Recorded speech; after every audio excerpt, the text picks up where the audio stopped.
Okay guys, for today's video, may iba naman po tayo. Ang lagi natin na-discuss is yung legit and kilalang loan service na tipong kahit mag-sign up tayo dun sa kanila, eh hindi po tayo nangangamba na mabenta yung ating personal information. I mean, kunyari, nag-apply ka sa G-Loan, alam mo na safe yung inyong personal information. And alam mo na they are law-abiding company na hindi tayo haharasin sa pangongolekta just in case na hindi tayo makapagbayad ng on time with them. But now, I acknowledge the fact na hindi lahat ng tao ay may access sa mga ganitong legit online lending service. That's why sabi ko, bakit hindi ko kaya tingnan yung mga online lending apps na inuutangan ng mga tao na merong high loan amount. And una sa nakita ko ay si Mr. Cash. Sabi niya sa akin, pwede daw akong mag-loan sa kanya ng up to 45,000 pesos. Kasi meron naman na 100,000, pero parang napaka hindi makatotohan. Ito medyo malapit-lapit, 45,000 pesos. So, totoo nga ba ito o isa na namang marketing scheme to? But maganda na reviewin natin kasi, yun nga, pasukan na eh. Kailangan din natin talaga, lalo na kung wala kang access sa mga legit lending service. So, pag-usapan natin ngayon si Mr. Cash and how true itong kanyang pautang na 45,000 pesos. Yan, samahan niyo ako, pag-usapan natin yan. Sit back and let's discuss coming right up.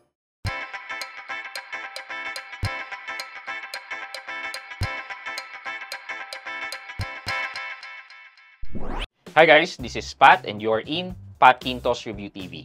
So if you're new to my channel, I do reviews about personal finance na meron akong experience or meron na akong knowledge na ginawa ko na ng videos and playlists na makita nyo dito sa taas. At kung bago ka dito sa channel ko, you may want to consider subscribing to my channel. Okay guys, yeah, nasabi ko na lahat sa intro kanina. And right now, tingnan lang muna natin kung ano yung sinasabi ni Mr. Cash sa kanyang website para alam natin yung i-expect natin sa kanya. So, ito po yung website niya, mrcash.vip. Pag-click po natin yan, ayan, ang kaagapay mo sa buhay. Get funds you need when you need them. Kumiram ng up to 32,000 pesos. Ito, bumaba naman 32,000 pero yung sinabi niya sa akin kanina up to 45. At enjoyin ang hassle-free low interest rate daw. Low interest, kasama enjoy an interest rate as low as 0.5% per day. That translates to 15% per month. High loan amount up to 45,000. Okay? Information daw, secure daw 100% and then fast payout. So, wala na naman tayo makikita. Ito. Ang kanyang SEC registration number is yan and certificate of authority which is ito na lang din po nung sinerge ko sa SEC website. And then yan po yung kanyang customer service contact number just in case na kailangan ninyo po. Available lang po siya sa Google Play Store. So sa mga naka-iPhone po, hindi po tayo makakahiram dito. Puntahan na po natin. Na-download ko na po siya. Tapos click sign up. I-enter na lang po yung phone number nyo. Then click next. Tapos i-enter nyo po yung OTP. And then you give access to your camera, location, SMS, etc. So mag-ingat na lang po kayo. Kung ako po talaga later po, sasabihin ko po sa inyo yung recommendation ko. Privacy policy, tapos how did you know Mr. Cash, others. Hindi po ako magbibigay ng referral code dahil later po, sasabihin ko po sa inyo. So, 45,000, click natin po yung apply. Yan, get through application, loan review, repay on time, qualify for higher loan amount. Basically, enter nyo po yung lahat ng information na kailangan nyo dito. Pag na-enter nyo na po yun, hingan din po kayo ng ID.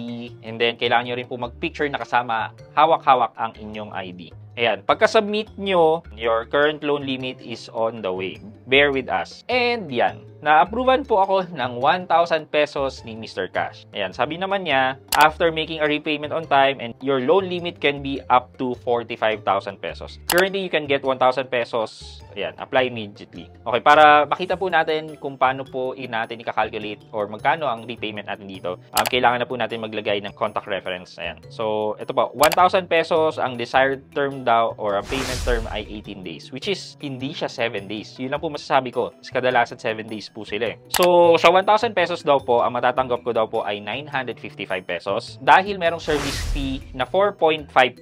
Ang total amount due ko daw po ay 1,045 pesos. So, kung i-calculate po natin yan, 1,045 pesos minus 955, 90 pesos po ang total interest and service charges po natin. So, i-divide po natin yan sa 955. Lumalabas po na 9.42% sa loob ng 18 days. Divide po natin yan by 18 days. Tama po, nasa 0.5% ang interest rate po niya. Though kasama na po kasi dito yung service charge niya, kaya 0.52 or 0.523%, which translate to 191% per annum or 15.92% per month. So, yeah. Masasabi ko po na in terms of interest, sumusunod po siya sa ceiling po ni BSP na 10,000 pesos and below. At within 4 months ay up to 15% lang po ang pwedeng isingil na interest. Though, masasabi ko lang po, bumabawi po sila sa mga service charges. Kaya, itong loan po na to ay lumagpas po ng 15.92 dahil po yun sa service charge. So, since na mababa lang po ang credit limit na nabigay sa akin, nag-request na rin po ako kagad to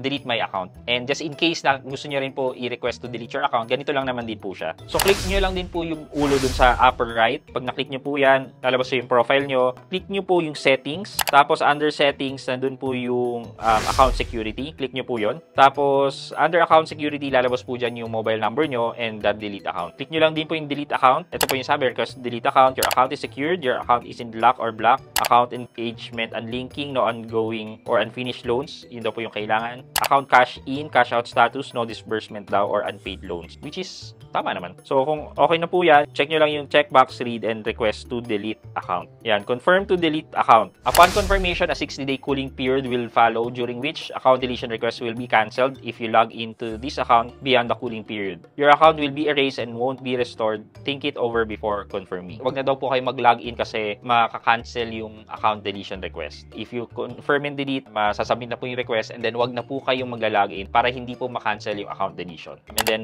ano daw yung reason for deletion mo? Sabi ko dito, low loan amount. Yan, deletion request submitted. In conclusion po, marirecommend ko po ba si Mr. Cash? Para sa akin po, hindi po. Kung makakahanap po kayo ng lending service na mababa po ang interest. Kay Salmon nga po, natataasan na ako ng 9%. Kay Maya, sa akin din po, na around 9% ang interest ni Maya Credit. Pero kung makakahanap po kayo ng legit lending service na kaya magpautang sa inyo ng mas mahabang term at mas mababang interest, please, yun po ang piliin nyo. Ngayon po, kung gagamit po kayo neto ni Mr. Cash, ang masasabi ko lang po, you can use them while you're building your credit score since submitting entity po sila sa CIC. And then eventually, kapag nakapag-build na po kayong credit history, try nyo rin po mag-apply sa mga legit lending service. Baka ma-approvean na po kayo. Use this online lending app as a stepping stone para magkaroon kayo ng credit line sa mga legit lending service. Yan, with the likes of GLoan, Maya, S-Loan ng Shopee, yan, Lazada Fast Cash, etc. Pero in terms of comparing Mr. Cash across sa mga lending apps na legit naman, I would say halos parehas lang naman. Wala masyadong pinagkaiba. Yung service charge nga lang po siguro, pero halos lahat naman sila, si One Hand, Mabilis Cash, pare-parehas lang naman din po sila. So, siguro, ang magiging deciding factor nyo na lang po dyan is the loan term and the loan principal, kung magkano ipapautang nila sa inyo. But I really suggest na kung makahanap po kayo ng isa, doon lang po kayo mag-concentrate. Huwag na po yung madami. Kasi madami kayong uutangan, madaming kukontak sa inyo, madaming sakit ng ulo. Kung makakuha po kayo ng isa na magbibigay ng malaking credit line, pwede nyo na pong pagtsagaan yun as of now. For our question of the day. So, sa tingin nyo po ba, pag nagre-request tayo ng account deletion, is nadi-delete po talaga yung accounts natin o nagre-remain lang din yan sa system nila, tapos pag sinubukan natin mag-apply ulit, titingnan lang din nila yung old records natin. Pero sasabihin lang nila sa atin na deleted na. O nade-delete po ba talaga? Yan. Let me know po sa comment section sa baba kung ano ang sa tingin nyo or palagay nyo about this account deletion request na to. Ayan. Let me know sa comment section sa baba at may chance po kayong manalo ng 1,000 pesos sa ating weekly GCash giveaway. Yun lamang po for today's video, but before we end, mag-shoutout po muna tayo at shoutout kay Jeanrel Fernandez at Jeanrel Fernandez. Sabi niya, kahit paano nagagamit ko po siya, pay bills home credit. Pa-shoutout, always watching from Pagadian City, Zamboanga del Sur. At Jeanrel Fernandez, shoutout po sa inyo. Thank you so much po for watching and supporting my videos. Maraming salamat po.